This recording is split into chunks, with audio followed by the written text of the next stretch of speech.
Hai, di Malaysia ada sebuah kasus kriminal yang saking gelapnya bisa ngeguncang stabilitas politik satu negara Malaysia. Bukan cuma soal pembunuhan biasa, tapi melibatkan cinta segitiga, uang triliunan rupiah, pejabat tinggi, dan pasukan elit Malaysia. Hari ini kita bakal bedah tuntas salah satu kasus paling kontroversial di Asia Tenggara. Kasus seorang wanita asal Mongolia yang namanya sempat bikin gempar dunia internasional. Namanya Altantuya Sharibu. Kasus ini beda, karena biasanya pelaku bakal berusaha menyembunyikan dan menghilangkan barang bukti. Tapi di sini, si korban diledakkan sampai hancur berkeping-keping pakai C4. Pertanyaannya, siapa yang setega itu dan rahasia besar apa yang coba mereka hilangkan? Bersama Black Corner, stabilkan posisi kalian.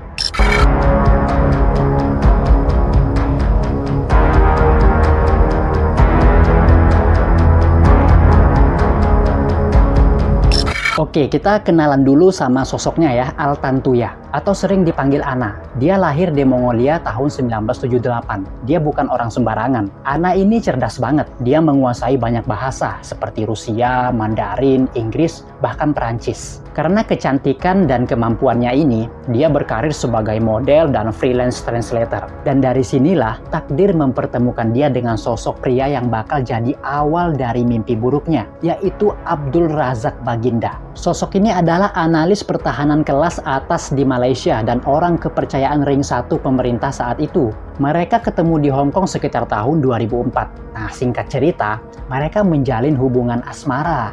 Tapi ini bukan sekedar love story biasa guys. Di saat yang sama, Malaysia lagi ngadain kontrak pembelian kapal selam Scorpion dari Prancis. Nilainya gila banget, sekitar 1,1 miliar euro. Dan Ana terlibat di situ sebagai penterjemah karena dia paham bahasa Prancis. Masalah muncul waktu Ana merasa dia punya hak atas komisi dari kesepakatan itu sebesar $500.000 US. Bayangin uang segitu banyak di tahun 2006. Tapi pihak Razak Baginda mulai menjauh. Ana nggak terima, dia ngerasa dihianati. Dan dari sinilah Ana memutuskan buat terbang langsung ke Kuala Lumpur untuk menagih janji.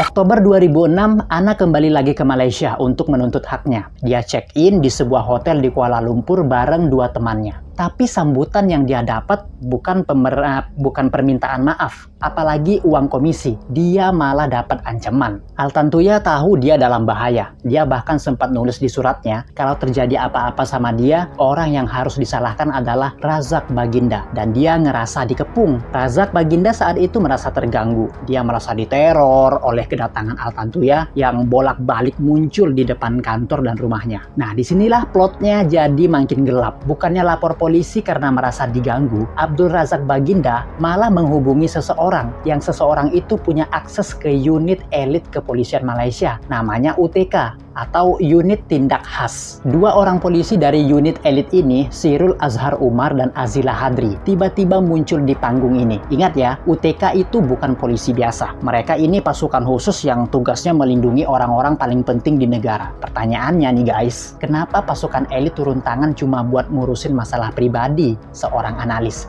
Apalagi yang dicari itu adalah seorang perempuan. Malam itu 19 Oktober 2006, Altantuya lagi-lagi datang ke depan rumah Abdul Razak Baginda di Jalan Ampang, Kuala Lumpur. Dia sendirian, dia cuma pengen bicara. Tapi malam itu, sebuah mobil sedang berhenti di depannya. Saksi mata bilang, Altantuya dipaksa masuk ke dalam mobil. Nggak ada keributan besar, nggak ada tembakan. Dia cuma hilang. Bayangin perasaan teman-temannya yang nunggu di hotel. Ana nggak pernah pulang malam itu. Besoknya pun nggak ada kabar. Seolah-olah dia ditelan bumi di tengah ramainya kota Kuala Lumpur. Ternyata mobil itu nggak bawa dia ke kantor polisi. Mobil itu meluncur ke arah sebuah hutan terpencil di daerah Shah Alam. Di dalam mobil itu ada Azilah dan Sirul. Dan di dalam bagasi mobil itu sudah ada bahan peledak militer yang disebut dengan C4. Guys, jujur ya, pas aku riset bagian ini, aku sendiri merinding. C4 itu bukan petasan. itu bahan peledak militer yang butuh keahlian khusus buat masangnya. Kalau cuma mau membunuh, kenapa harus se-ekstrim itu? Dan kenapa harus diledakkan tubuhnya si Ana? Menurut keterangan di persidangan nanti, Altantuya sempat memohon buat nggak dibunuh. Dia bahkan bilang dia lagi hamil. Tapi perintah tetaplah perintah. Di sebuah lereng bukit yang sepi, Altantuya didor 2 kali di bagian kepala. Tapi itu belum cukup bagi mereka. Mereka mau memastikan nggak ada satupun bukti fisik yang tersisa. Nggak boleh ada sidik jari, nggak boleh ada DNA. Bahkan nggak boleh ada jasad yang bisa dikenali. Mereka membungkus tubuh Altantuya dengan peledak C4 di beberapa titik, kepala, badan, dan kaki, lalu boom. Hutan Shah Alam malam itu jadi saksi bisu sebuah eksekusi yang paling brutal dalam sejarah Malaysia. Dan besok paginya, dunia masih berjalan seperti biasa, tanpa tahu kalau seorang wanita telah dihapus dari muka bumi secara paksa.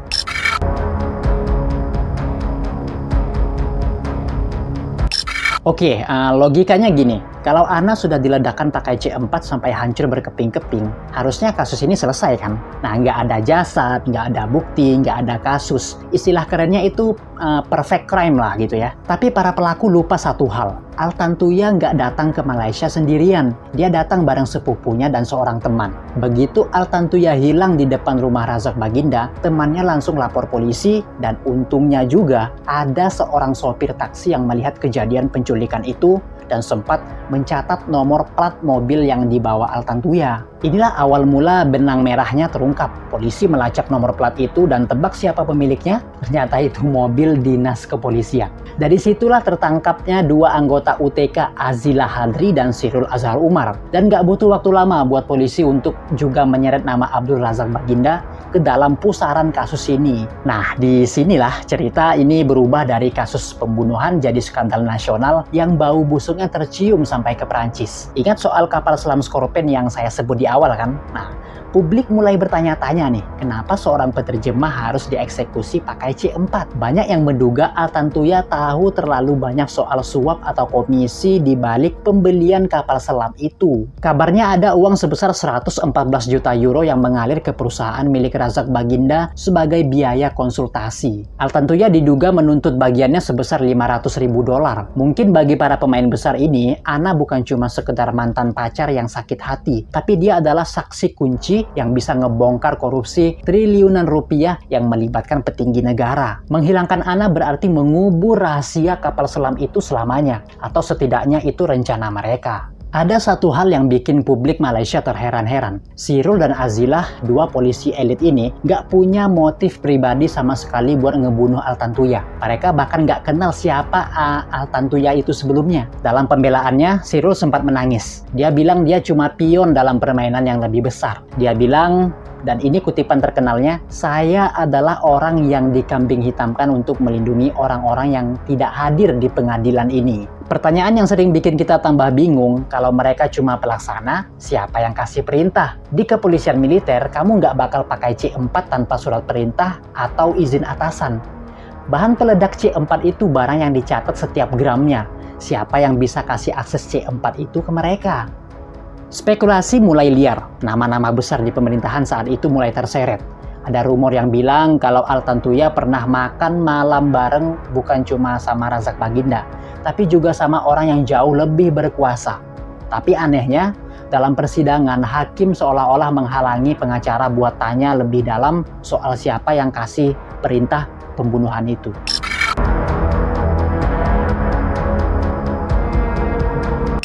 Nah guys, kalau kalian nonton film hukum biasanya endingnya itu memuaskan kan? Nah, penjahat tertangkap, keadilan ditegakkan. Tapi di kasus Altantuya ini, persidangannya justru meninggalkan lebih banyak pertanyaan daripada jawaban. Ini adalah fase yang bikin rakyat Malaysia saat itu benar-benar bingung. Ada 3 orang utama yang duduk di kursi pesakitan. Ya, 2 polisi elit, Azilah dan Sirul, dan 1 orang sipil, yaitu Abdul Razak Baginda. Logikanya kalau ini kasus pembunuhan berencana, ketiganya harusnya kena hukuman yang setimpal kan.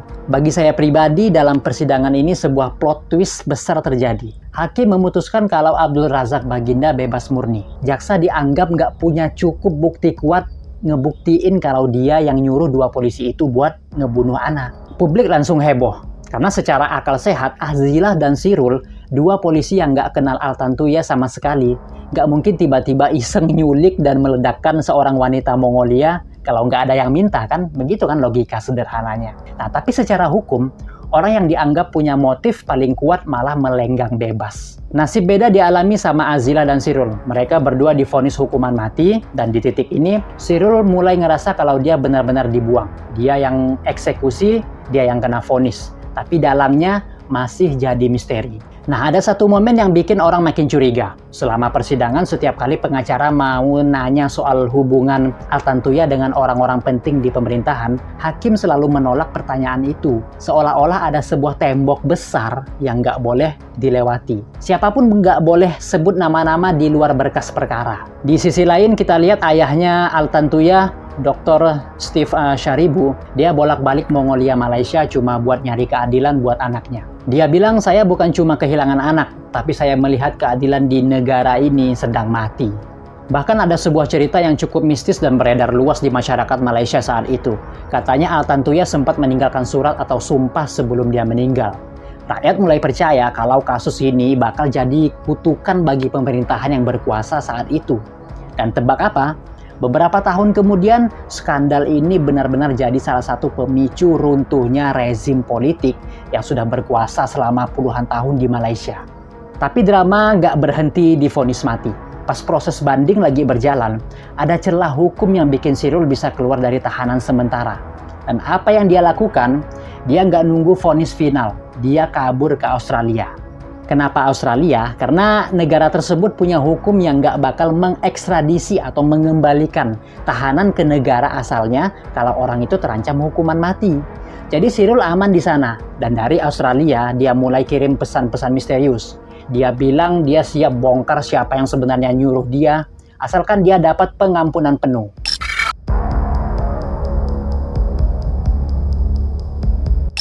Sejak awal kasus ini muncul, ada satu nama yang selalu membayangi setiap persidangan. Meskipun namanya jarang disebut secara resmi di dokumen pengadilan, yaitu nama Najib Razak. Kenapa nama beliau bisa terseret? Pertama, karena Razak Baginda punya hubungan sama Altantuya, dan dia adalah penasihat dekat Najib Razak. Kedua, dua polisi yang jadi eksekutor, Azila dan Sirul, adalah pengawal pribadi Najib Razak saat beliau menjabat sebagai wakil Perdana Menteri. Banyak orang bertanya-tanya, masa sih pengawal pribadi bertindak se-ekstrim itu tanpa sepengetahuan bosnya? Najib Razak berkali-kali membantah keras. Beliau bahkan sampai melakukan sumpah laknat di sebuah masjid untuk bersumpah di bawah Al-Quran kalau beliau nggak pernah kenal, apalagi bertemu dengan Altantuya Sharibu. Di Malaysia, sumpah kayak gini tuh serius banget guys. Ini cara beliau meyakinkan publik kalau beliau bersih dari nama Altantuya Sharibu. Tapi spekulasi nggak berhenti di situ. Di tahun 2018, peta politik Malaysia berubah total. Pemerintahan Najib Razak tumbang setelah berkuasa puluhan tahun. Begitu kekuasaan berganti, kasus Altantuya pun terbuka lagi. Di tahun selanjutnya, Desember 2019,